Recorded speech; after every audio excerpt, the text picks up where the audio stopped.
দেশ ও জাতির জন্য নতুন স্বপ্ন তৈরি করতে এগিয়ে আসছেন বাংলাদেশের জনপ্রিয় ইসলামী আলোচক মাওলানা মিজানুর রহমান আজহারী।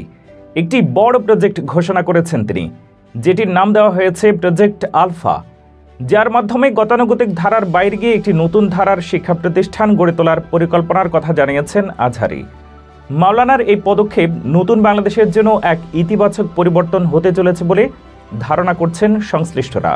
৩রা ডিসেম্বর মঙ্গলবার সন্ধ্যা ৬:৩০টার দিকে নিজের ভেরিফাইড ফেসবুক পেজে একটি পোস্টে এই পরিকল্পনার কথা দেশবাসীকে জানান তিনি জানান, যেখানে শুধু জাতিকে লিড দেওয়ার মতো দক্ষ এবং সৃজনশীল এক নতুন প্রজন্ম গড়ে তোলা হবে, যারা ইসলামী মূল্যবোধকে ধারণ করে দেশ ও মানবতার কল্যাণে কাজ করবে।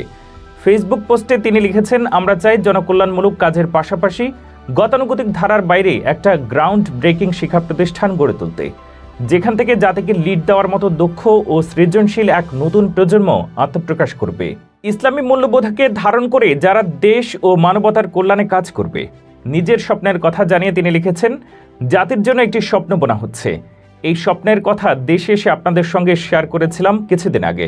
তখন আন্তরিকভাবেই অনেক শুভাকাঙ্ক্ষী একাডেমিক ও প্রাতিষ্ঠানিক এই উদ্যোগের অংশ হতে চেয়েছিলেন। আলহামদুলিল্লাহ, নানা গুরুত্বপূর্ণ পরামর্শ আমি ইতিমধ্যে আপনাদের থেকে পেয়েছি। আমাদের পরিকল্পনাটা এবার শূন্য থেকে দৃশ্যমান করতে চাই।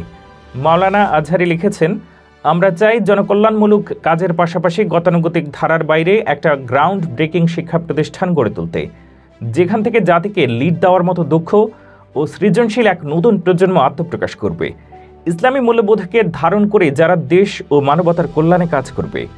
স্বপ্ন পূরণের বিষয়ে তিনি লিখেছেন, ইংরেজিতে একটি কথা আছে, ড্রিম বিগ। হ্যাঁ, আমাদের স্বপ্নটা একটু বড়ই। আমরা আমাদের জায়গা থেকে সর্বোচ্চ চেষ্টাটুকু করতে চাই।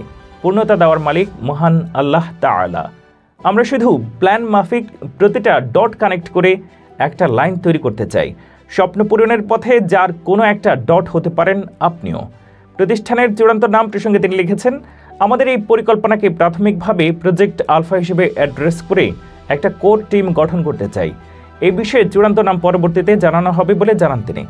অবাক করে দেওয়ার মতো বিষয় হচ্ছে, এই প্রজেক্টের সাথে তিনি সবাইকে যুক্ত হওয়ার সুযোগ দিয়েছেন, যার পরিপ্রেক্ষিতে প্রজেক্টে অবদান রাখতে যে ক্যাটাগরিতে ইমেল করা যাবে সেগুলোর সাবজেক্টও নির্বাচন করেছেন তিনি। বলা হয়েছে, এই ইমেল আগ্রহীদের এক্সপার্টিস দিয়ে প্রজেক্ট আলফার কোর টিমের মেম্বার হওয়ার জন্য সাবজেক্টে কোর টিম লিখতে হবে। একই সাথে বিশেষ কোনো পরামর্শ অথবা অভিজ্ঞতা শেয়ার করতে সাবজেক্ট হিসেবে আইডিয়া লিখে দেওয়া যাবে। কেউ যদি আর্থিক অনুদান অথবা জমি দান করতে চান, তার জন্য সাবজেক্ট হিসেবে কন্ট্রিবিউশন লিখে মেল পাঠাতে হবে। কারণ নিজস্ব প্রতিষ্ঠানের কোনো প্রোডাক্ট বা সার্ভিস যদি মাওলানা মিজানুর রহমান আজহারীর এই প্রজেক্ট প্ল্যানিংয়ের সহায়ক হতে চান, তাহলে তাদের সাবজেক্ট হিসেবে ইমেলে সাপোর্ট শব্দটি লিখে মেল পাঠাতে হবে। এখানে শেষ নয়, কেউ ভলান্টিয়ার হিসেবে যুক্ত হতে সাবজেক্ট হিসেবে ভলান্টিয়ার লিখে মেল পাঠালেই হবে। অর্থাৎ এই প্রজেক্টে যে কেউ চাইলে নিজের সাধ্যের মাঝে থেকে অংশগ্রহণ করতে পারবেন। এর জন্য অবশ্য সময় বেঁধে দেওয়া হয়েছে। ফেসবুক পোস্টে আজহারী জানিয়েছেন, আগামী 13 ডিসেম্বর 2024-এর মধ্যে আগ্রহীরা নিজের ছবি এবং পোর্টফোলিও সহ বিস্তারিত লিখে পাঠাতে পারেন। ফিল্টারিং শেষে সিলেক্টেড সবার সঙ্গে শিগগিরই যোগাযোগ করা হবে এবং প্রয়োজনে টিম মিটিংয়ে ইনভাইট করা হবে বলে জানান তিনি।